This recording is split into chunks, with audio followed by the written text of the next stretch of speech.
Hey, I'm Tony Hansen with Outdoor Life, and today I'm talking to the Director of the U.S. Fish and Wildlife Service, Dan Ashe.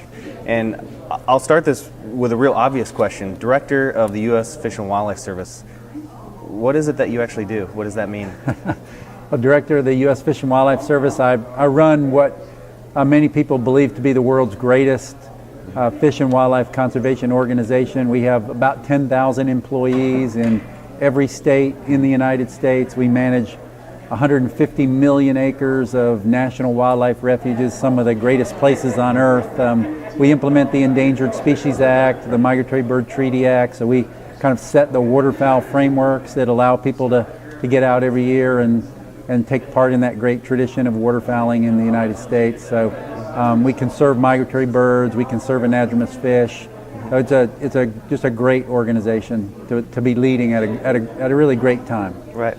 So we've got hunting, we've got fishing, we've got conservation, millions of acres of public land. A very fun job, but I think as we go through these questions, we're going to hit on some things that your job's not always the most fun thing that can be. So I guess the first thing I'll ask you about, in a very recent issue of Outdoor Life magazine, Andrew McKean, the editor, was talking with James Earl Kennemer of the National Wild Turkey Federation, and he said something that really struck me. They were talking about perhaps as wildlife species have rebounded, they're almost getting to nuisance levels in some areas, and they're almost undervalued. As we've had many conversations over the past couple years about the Farm Bill and conservation funding at state and federal levels, it seems like from a hunter's perspective, conservation is constantly getting it on the chin on the funding avenue. Is it because we are undervaluing our resources and not understanding they're an asset, they're not a liability? Well, I think we are undervaluing them, and I don't really think it's because of the success. I think that's an element of it. So you get, but what we're seeing is species that do well around human ecology. So white-tailed deer, right. Wild turkey, right. Species like that do very well and are doing very well. Canada geese, non-migratory Canada geese doing very well in and around human beings. The species that do less well around human beings are doing less well, and so it's a critical time. But we are seeing people less and less knowledgeable, less engaged in conservation, spending less time in the outdoors, and I think that's a challenge for all of us. That we need to really engage a new generation of conservationists.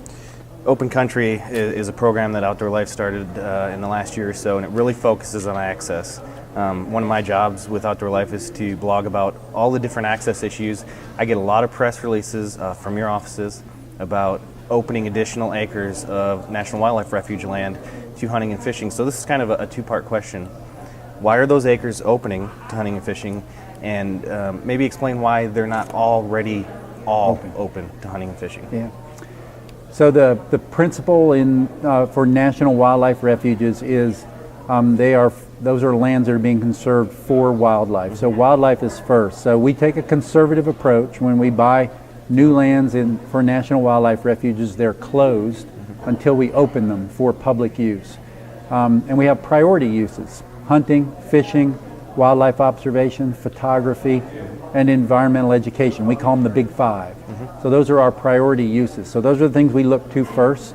And this year we propose to open 6 new refuges for hunting and fishing and expand 20 refuge programs for hunting and fishing, which was a record. And so we're really looking in the Fish and Wildlife Service to continue to be a great partner and provide every piece of opportunity that we can for Americans that love to hunt and fish and hike and photograph wildlife and observe wildlife.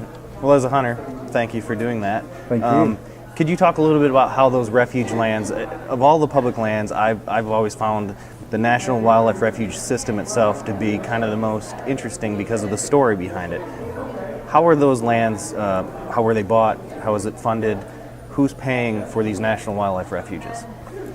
Well, we get land, well, many of the lands in the refuge system came from the public estate. So we have big refuges like right here outside of Las Vegas, Desert National Wildlife Refuge, which was carved out of the public lands of the United States. Then we have refuges that are purchased with Land and Water Conservation Fund money. So those are monies that come from oil and gas revenue. So as we are developing oil and gas resources in the United States, a piece of that is deposited into the Land and Water Conservation Fund and goes to make an investment for the future. And then we have the Migratory Bird Conservation Fund. So hunters, duck hunters, when they buy a duck stamp, all of that money is used to purchase lands for the National Wildlife Refuge System. So we have a really robust tradition of investing back, conservationists investing back into and for the future. Right. Great. A little less clear-cut discussion. Wolves. Yeah. I've come from Michigan. We have a battle raging right now in Michigan. Our wolf population was delisted, actually several times, but finally, officially, management handed it over to the state. There's a whole process that you go through, as you well know. Through delisting, you have to have a science-based management plan that then the state is enacting, and we had our first wolf hunting season. To me, the story of the wolf in the United States in many areas is a conservation success story that's not being allowed to be told, because when you start to tell this story, it becomes so mired in the litigation, in the lawsuits and the claims that they shouldn't be delisted. There's no science involved in the management of these wolves.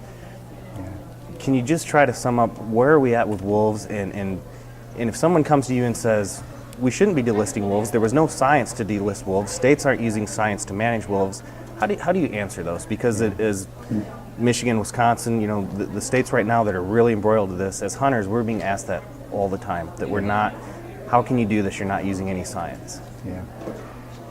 Well, I find in my job when somebody disagrees with you, oftentimes the first thing that comes out of their mouth is, well, you don't have good science to support it. And of course, science is one of those things that, you and I we could read the same paper and we could come to different conclusions. Right. So science doesn't tell you what the answer is. Science gives you information from which you can make an informed decision. And I think that with wolves, we have made an informed decision, and we've made that based on the best science that we have available to us. And the key question for wolves is, are they in danger of extinction? Right. And we've looked at that question objectively, and we've said, well, the answer quite clearly to us is no.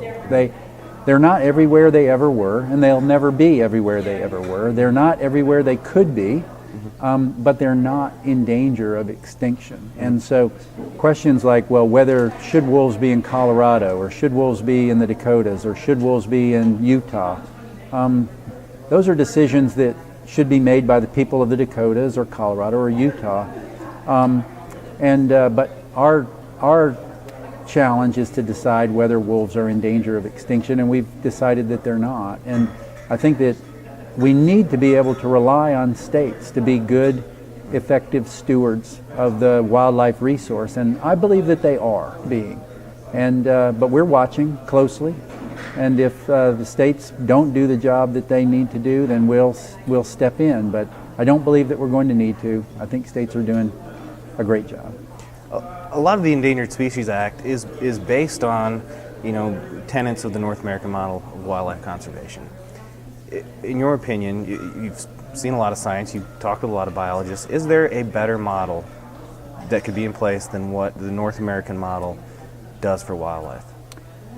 I don't think there's a better model for North America, and certainly not for the United States. I think what we have found is this really system that's really reflective of that great tradition we call federalism in the United States, where states are the principal managers, and they have the principal authority and responsibility.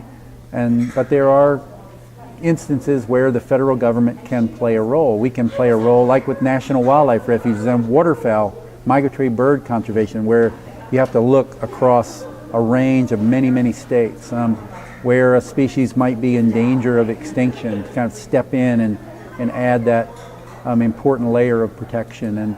But a system where the people that are benefiting from that resource conservation, the sportsmen and women, right, are paying a good share of the burden of that system of conservation. So it certainly is a model that has worked miraculously well, where we have excise taxes on products that go back into conservation. It certainly has worked miraculously well, and I hope that we can find ways to improve it in the future. Right, great. Final question, another interesting one. Again, open country.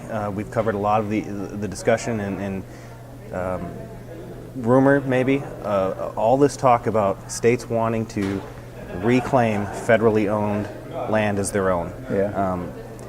I will be the first to admit I don't understand how that works. I don't understand how that would be possible. Is this something? Is this real? Is this a myth? Is it something we should be very concerned about as hunters and anglers? Well, I work for the United States Fish and Wildlife Service, and we manage over 150 million acres of federal land. Mm-hmm. And so, that's the perspective from which I come. And I understand the perspective of, let's say, a governor in a state where 70 or 80 or 90% of the land is owned by the federal government. I certainly understand why they would be perhaps frustrated or interested in more state control over those lands. But I would say that, again, federal lands provide incredible opportunity for the American people. It's an incredible asset for the American people. And I would say that we should, in our community, we should spend time working on the things where we can agree, and not on things where we have fundamental disagreement. And I think that's an area where you'll just have fundamental disagreement, and you'll have people breaking off on ideological grounds. And so let's spend our time working on the things where we can agree. We need to increase the price of the duck stamp. We need to get after habitat conservation in the prairies, where we're seeing